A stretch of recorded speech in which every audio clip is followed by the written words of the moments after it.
Namaskar, hello and welcome viewers. You're watching Committee Report with your host Kriti Mishra. Today we'll take a closer look at the report of the Parliamentary Standing Committee on Science and Technology, Environment, Forests and Climate Change on India's atomic energy program. India is the only developing nation to have indigenously developed, demonstrated and deployed nuclear reactors for electricity generation. This was made possible through several decades of extensive scientific research and technology development. There are presently 22 reactors in operation and 11 reactors are under construction or commissioning at various stages. After entering into International Civil Nuclear Cooperation Agreement in 2008, India was bestowed with opportunity of setting up nuclear reactors with international cooperation. The Parliamentary Standing Committee believes that merely having physical infrastructure in place alone would not yield the desired results, as it is of the utmost importance and great significance that these facilities are equipped with qualified and trained human resource as well. And for deeper insights on India's atomic energy program, I'm joined by an illustrious panel of guests. Joining us through virtual platform, Mr. Ratan Kumar Sinha, former chairman, Atomic Energy Commission. Also joining us, Mr. Niranjan Bishi, member of Rajya Sabha. He represents the BJD. And in the studio, we have with us Dr. Atul Batra, associate professor, medical oncology, Dr. B.R. Ambedkar Institute of Cancer, AIIMS. I welcome all of you on Sunset TV and thank you so much for joining us. And Mr. Sinha, let me begin the program with you. India entered the atomic age, more correctly, the nuclear age, on 4th of August 1956, when Apsara, India's first nuclear reactor, went into operation. India has consciously proceeded to explore the possibility of tapping nuclear energy for the purpose of power generation. In this direction, three-stage nuclear power program was formulated by Homi Bhabha in the 1950s. Take us through India's journey, sir. Well, let me begin from the very beginning. It was Homi Bhabha who went to London to study first and thereafter become a part of the faculty in the Cambridge University. And then the war II broke and he came back to India. However, just before he did, a very important discovery was made in the world of physics, and that was the discovery of nuclear fission. That people realized only at that point of time that what we consider as an atom, or which consists of a nucleus and electrons. So nucleus itself is not a single entity. It can break into protons and neutrons, but really huge amount of energy. And that was the one very important discovery in the history of science, and I would say in the history of mankind. And Homi Bhabha realized it very quickly at that moment, although he had to leave because of the leave Cambridge because of the World War emerging at this point of time. He came back to India and joined Indian science program here in certain capacities, terminating in becoming a part of the atomic energy program, which we envisaged sometime in 1945, when the Tata Institute of Fundamental Research, at that time called Institute of Fundamental Research, was created. And then in 1948, of course, we had the Atomic Energy Commission set up, of which he was the chairman. And thereafter, things proceeded with creation of the Bhabha Atomic Research Center. At that time, of course, it was not called Bhabha. But the first and highest priority, I think, at that point of time for Dr. Homi Jahangir Bhabha was to establish a top-end infrastructure, as well as the human resources which will man this infrastructure should be of the highest caliber. And that started what we call today the ARC training school. And from that angle, the human resource part was the most important part that began to take shape soon after start of the atomic energy program. And then things proceeded further with the collaboration with India and Canada. Nuclear power plant at Rajasthan Atomic Power Station came into being, units 1 and 2. And as unit 1 came into being under operation sometime in, I think, 1970 or something, India had the Pokhran test conducted in 1974.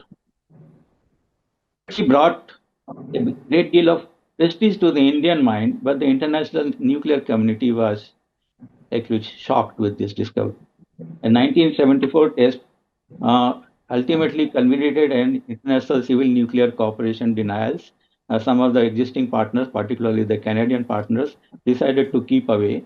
And the Rajasthan Atomic Power Unit 1, which was completed in a certain time from beginning to the commissioning, Rajasthan Unit 2 at that time took at least 6 more years to complete, simply because the technical and scientific strength which was behind the back of the Indian program for the leaders at that time, in the form of Canadians, those Canadians walked away.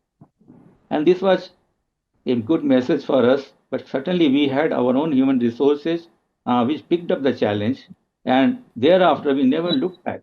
In fact, after the 1998 test, we had in next year, in 1999, commissioned 3 new reactors of Indian design without getting affected by any kind of a technology denial. And the progress continued, and this matter was noticed by the international community. And eventually, of course, we had the International Civil Nuclear Cooperation Agreement and under the IAEA platform also, as you said, in your speech to begin with. So India became recognized as an international entity of a great, not just in the civilian nuclear program, but also for certain needs. Our strength in the strategic domain was also recognized and accepted by the international community under the International Civil Nuclear Cooperation Agreements.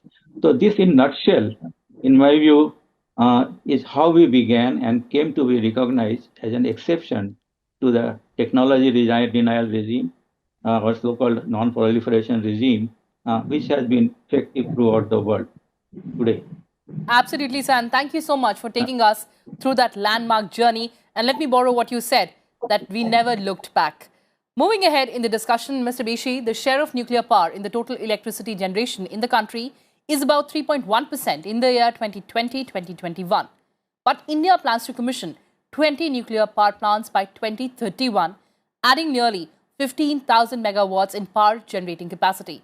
So what could be the roadmap ahead? Because you've participated in the deliberations of the committee. In fact, the secretaries, the government has also deposed before the committee. So what do you think could be the roadmap ahead? During this Amrit Mahotsav, Azadi Ka Amrit Mahotsav, we find that the budgetary allocation is very good. The Atomic Energy Commission of India, which is the governing body of the Department of Atomic Energy, is working since 1948. And now our India is the only country with self-reliant nuclear technology. So our country should develop in advanced technology in domain like lasers, accelerators, supercomputer, robotic information technology and biotechnology, as well as we should develop in the field of atomic energy as well as developing radiation technology for application in the field of medicine, industry, agriculture, and basic science. But we see that in our budget estimate, the budgetary allocation for R&D project for Bhabha Atomic Research Center has been reduced to 246.04 crores, which will shortfall, which will affect the balanced scientific and technological activities, and also this shortfall in budget slow down the progress of the project related to basic research. So the budget provision should be, as per our demand for grants 2023-24, budget provision should be increased in order to development in the field of science and technology, because our department is plays a vital role in national security. Right, sir. So national security is first, then other development activities. Absolutely, sir. As you said, that national security is of paramount importance. But also, let's understand the application of atomic and nuclear energy. Dr. Batra, of course, we understand that there is application of atomic and nuclear energy in our daily lives, but particularly in the field of medicine and more particularly in oncology. Help us understand the application. So if we look at when a country develops, so first we need to understand what cancer, how it affects. As the country develops, we get over the infections and cardiovascular diseases, and cancer has become the #1 killer everywhere. Like with the development this comes. And to treat cancer or even to diagnose cancer, we require multidisciplinary teams, of which we have nuclear medicine department and the radiation department, then medical oncology and surgical oncology. So if you look at the application of atomic energy as of now, it's not only in diagnostics where we look at, you must have heard about the PET scans or the special kind of scans that are being done, and then they help us detect where the cancer has spread or whether this is actually cancerous. Apart from this, if we look at the application of this into therapeutics like treating cancer, so these same nucleotides can be tagged into some specific receptors that only cancer has, and then these things can kill the cancer cells specifically. So it is kind of an emerging field where we have already established its role in diagnostics, some therapeutics, and then future is kind of filled with promising such therapies coming up. Absolutely. You just mentioned about the emerging technologies. We'll just get back to you. But before that, Mr. Sinha, Government of India has also amended the Atomic Energy Act of 1962 in 2015 to enable joint ventures of public sector enterprises. I lost your voice briefly. Can you? Yes, sir.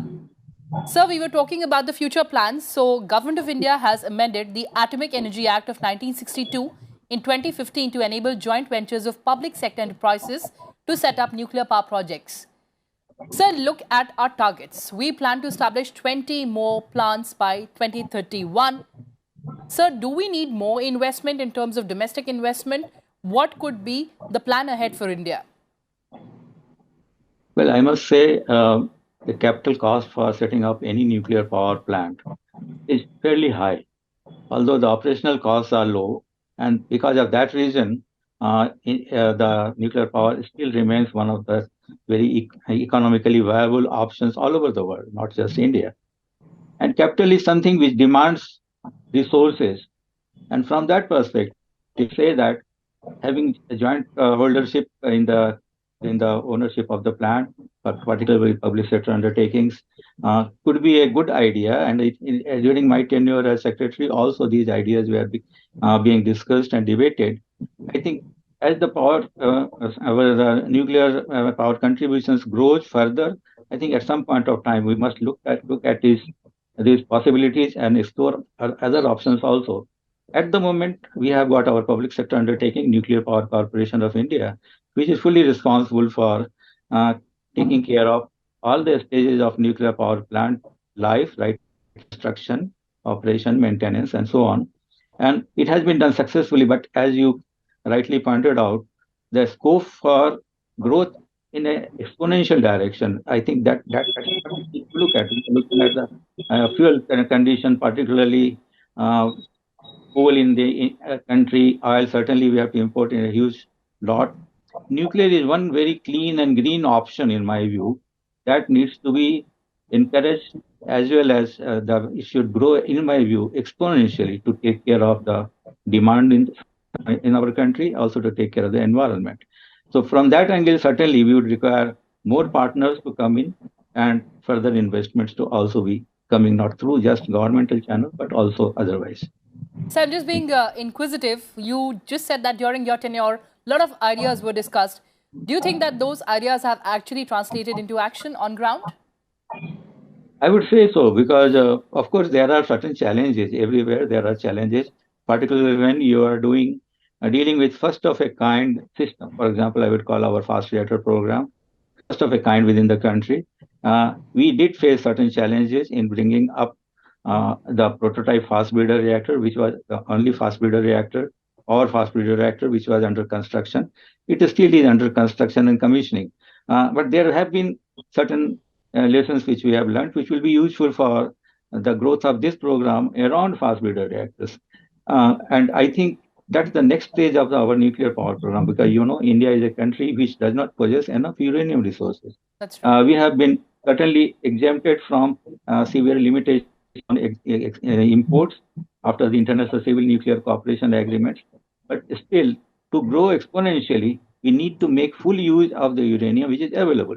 Internationally, what people do, the enrich the uranium, use in a certain kind of reactor, which is basically light water reactors, and thereafter, the balanced nuclear fuel, which still contains 99% of uranium, uh, is treated as a waste, which is, in our view, in Indian point of view, it is a terrible loss of resources.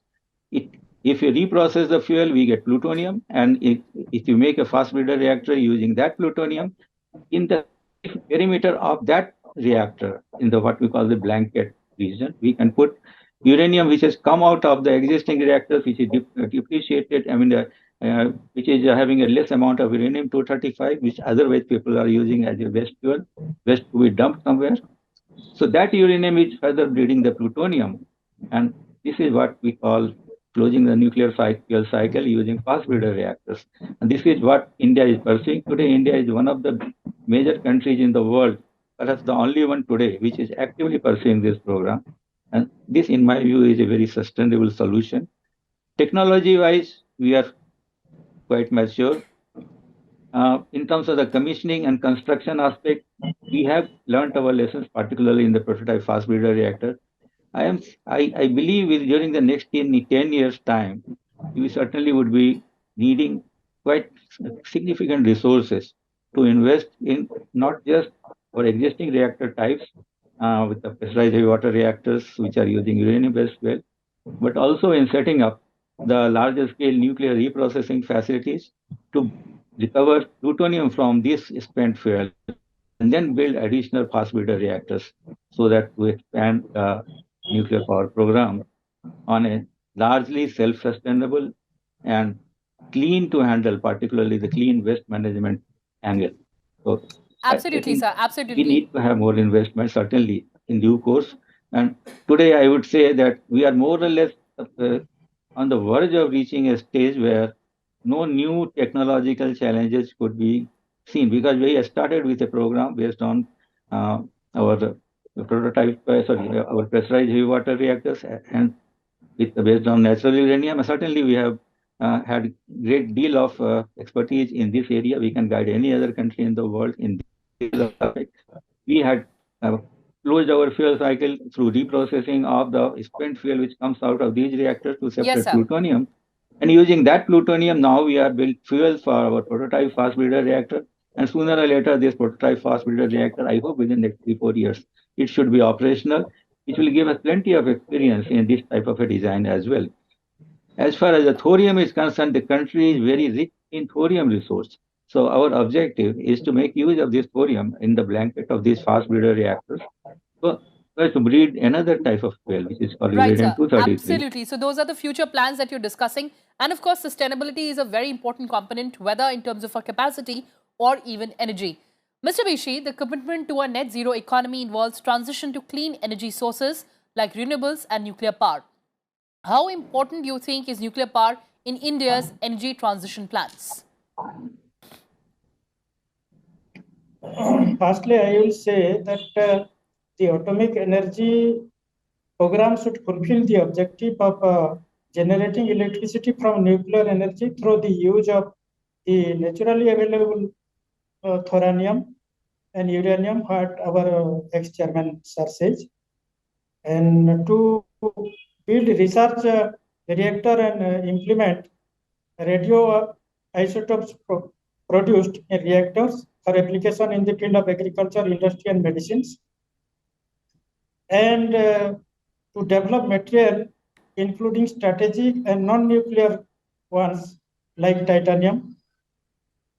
Also, contribute to industrial development by promoting technology transfer and interaction with the industry, and also offer support to fundamental research in nuclear energy and other areas in science, and to promote international collaboration in the field of advanced research and science.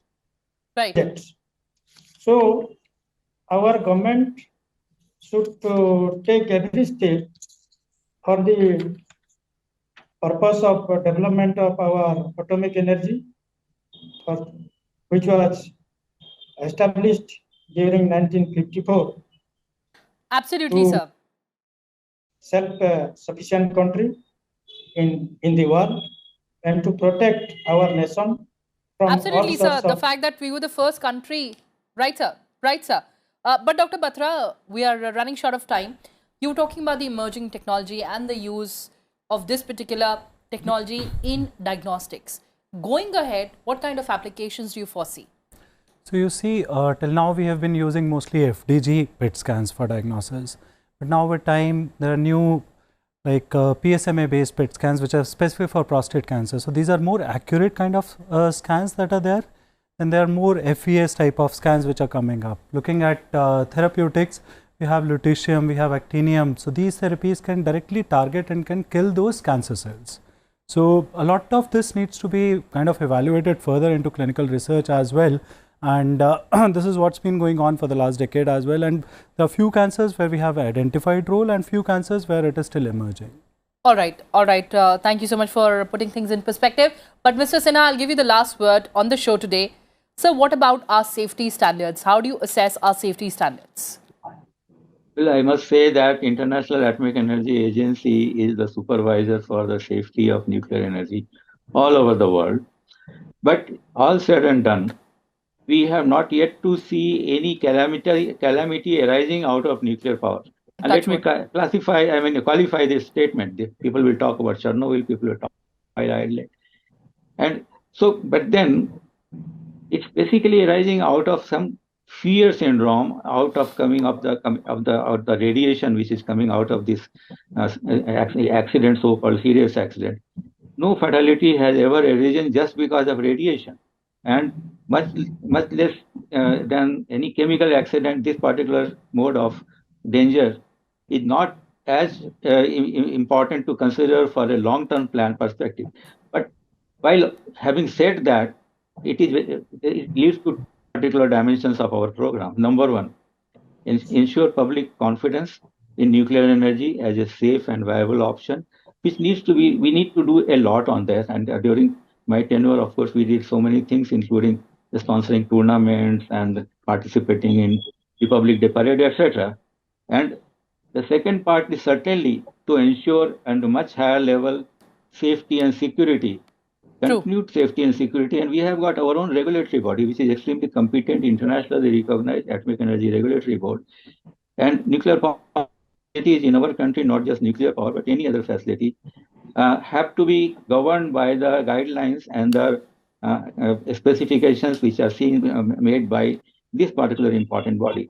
So we need to have no threat perception as far as the nuclear energy is concerned, and we need to have full confidence in our system. But at the very back of this, and post retirement, really speaking, I am trying to work hard on that by using biological research to our own scientists to establish once for all that radiation does more and harm can be considered to be a threat as far as the nuclear energy is concerned. And I'm sure internationally also there are a lot of such research work going on now, throwing away light on what could be the desirable limit for radiation protections. And That's right, if sir. you pursue that kind of a line of thought, very soon I think the fear syndrome will vanish. This is my expectation. This is my wish. Absolutely, sir. And as you said, that our standards are comparable to the global standards. On that note, thank you so much for joining us, Mr. Sinha, Mr. Bishi, and Dr. Batra. Well, viewers, that's all we had for you in this edition. Thanks for watching and stay tuned to Sunset TV. Goodbye for now from my side.